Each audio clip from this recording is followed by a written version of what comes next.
Hi friends, welcome to my channel JS Adivasi. இன்னைக்கு நம்ம என்ன பண்ண போறோம்னா ஹோம்மேட் பெயிண்ட் எப்படி பண்ண போறோம் தான் பார்க்க போறோம். நான் வந்து ஃபேஸ்க்கு யூஸ் பண்ற ஒரு பவுடர் எடுத்துக்கிட்டேன். நீங்களும் ஃபேஸ்க்கு யூஸ் பண்ற ஏதோ ஒரு பவுடர் எடுத்துக்கோங்க. எடுத்துட்டு கரெக்ட்டா 1 டீஸ்பூன் அளவுக்கு ஃபெவிகால் ஆட் பண்ணிக்கிட்டேன். ஃபெவிகால் ஆட் பண்ணிட்டு அந்த பவுடரையும் ஃபெவிகாலையும் நல்லா ஃபர்ஸ்ட் மிக்ஸ் பண்ணிக்கோங்க. நல்லா மிக்ஸ் பண்ண அப்புறம் நான் ஒரு 2 டீஸ்பூன் அளவுக்கு வாட்டர் ஆட் பண்ணிக்கிட்டேன். அதாவது அந்த பெயிண்ட்டோட அந்த பதத்துக்கு வரணும். பெயிண்ட் பார்த்தீங்கன்னா எப்படி இருக்கும், ஒரு மாதிரி கெட்டியாகவும் இல்லாமல் தண்ணியாகவும் இல்லாமல் இருக்கும்ல, அந்த மாதிரி வந்தப்புறம் நான் அது வரைக்கும் நான் வந்து நல்லா மிக்ஸ் பண்ணிக்கிறேன். ஓகே, எந்த ஒரு ஸ்ட்ரகிளுமே இருக்கக்கூடாது அந்த பெயிண்டில், அந்த மிக்சரில் நல்லா நீட்டாக கிளியராக இருக்கணும். ஓகே, அதையும் நல்லா மிக்ஸ் பண்ணிட்டு என்கிட்ட பழைய பெயிண்ட் பாட்டில் இருந்துச்சு, அதை நான் வந்து நல்லா வாஷ் பண்ணி எடுத்து வச்சுருந்தேன். அதில் பார்த்திங்கன்னா இந்த நம்ம செஞ்சு வச்ச மிக்சரை கொஞ்சம் கொஞ்சமாக அந்த பெயிண்ட் பாட்டிலில் வந்து ஊற்றிடலாம். ஏன்னா எனக்கு கரெக்டாக இருக்குது அந்த பெயிண்ட்டோட பதத்துக்கு. இப்போ நான் வந்து அந்த பாட்டில் எடுத்து ஒரு 4 பாட்டில் வச்சுருந்தேன். அதில் ஃபஸ்ட் 2 பாட்டிலுக்கு மட்டும் நான் ஊற்றி காட்டுறேன் உங்களுக்கு. இப்போ நான் ஃபுல்லாக ஊற்றிட்டு அப்புறம் இப்போ நான் வந்து ஃபஸ்ட்டு பெயிண்ட் வந்து எல்லோ கலர் பண்ணுறேன். அதுக்கு வந்து மஞ்சள் தூள் வந்து ஆட் பண்ணிக்கிறேன். நீங்கள் மஞ்சள் தூள் இல்லை அப்படின்னா இது ஃபுட் கலரில் பார்த்தீங்கன்னா எல்லோ கலர் கூட ஆட் பண்ணிக்கலாம்.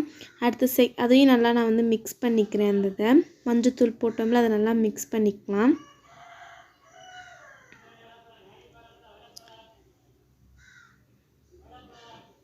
நல்லா மிக்ஸ் பண்ணிக்கோங்க. அடுத்த கலர் பார்த்திங்கன்னா நான் வந்து ஒரு ப்ரௌன் கலர் ரெடி பண்ண போகிறேன். அதுக்கு நான் வந்து குங்குமம் எடுத்துக்கிட்டேன். ஓகே, அதையும் நல்லா போட்டுட்டு நல்லா மிக்ஸ் பண்ணிக்கிறேன். இந்த பெயிண்ட்லாம் நான் கடைசியாக ஒரு பேப்பரில் வந்து ட்ரா பண்ணி காட்டுறேன் எப்படி இருக்குதுன்னு சொல்லிவிட்டு. ஃபர்ஸ்ட் நம்ம அதை செஞ்சு மட்டும் வச்சிடலாம். இப்போ அதையும் நான் வந்து மிக்ஸ் பண்ணிக்கிட்டேன். நல்லா மிக்ஸ் பண்ணிக்கோங்க.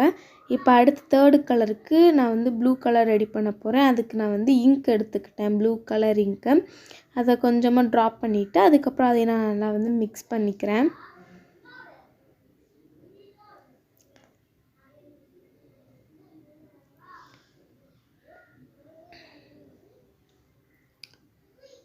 இப்போ அதையும் நல்லா நம்ம மிக்ஸ் பண்ண அப்புறம் அடுத்த கலர் பார்த்திங்கன்னா வந்து க்ரீன் கலர் நான் வந்து ரெடி பண்ண போகிறேன். க்ரீன் கலர் வந்து அந்த எல்லோ கலர் பெயிண்ட் நம்ம ஹோம்மேடாக செஞ்சு வச்சுருந்தோம்ல, இப்போ அதையும் அப்புறம் ப்ளூ கலர் பெயிண்ட் இருக்குல்ல, அதை ரெண்டையும் நம்ம ஆட் பண்ணி மிக்ஸ் பண்ணோம்னா நம்மளுக்கு வந்து க்ரீன் கிடைக்கும். ஓகே, இப்போ நான் வந்து அது ரெண்டையும் நல்லா மிக்ஸ் பண்ணி எடுத்து வச்சுட்டேன். இப்போ 4யுமே நம்ம சூப்பராக ரெடி பண்ணியாச்சு. இப்போ நம்ம ஒரு பேப்பரில் அதை ட்ரை பண்ணி பார்க்கலாம் எப்படி வருதுன்னு சொல்லிட்டு. ஓகே, ஃபர்ஸ்ட் எல்லோ கலர் பெயிண்ட்டை நீங்கள் கமெண்ட் செக்ஷனில் அடுத்தடுத்து எந்த மாதிரி வீடியோஸ் வேணும்னு சொல்லுங்கள். ஓகே, நான் அந்த மாதிரி வீடியோஸில் கரெக்டாக போடுறேன்.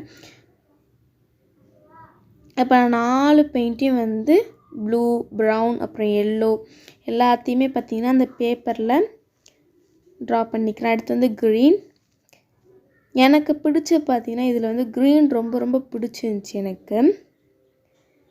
உங்களுக்கு எந்த கலர் பிடிச்சிச்சு நீங்கள் கமெண்ட் செக்ஷனில் சொல்லுங்கள். நம்ம அடுத்த ஒரு இன்ட்ரெஸ்டிங்கான சந்திப்பு வரைக்கும் டாட்டா, பாய் பாய்.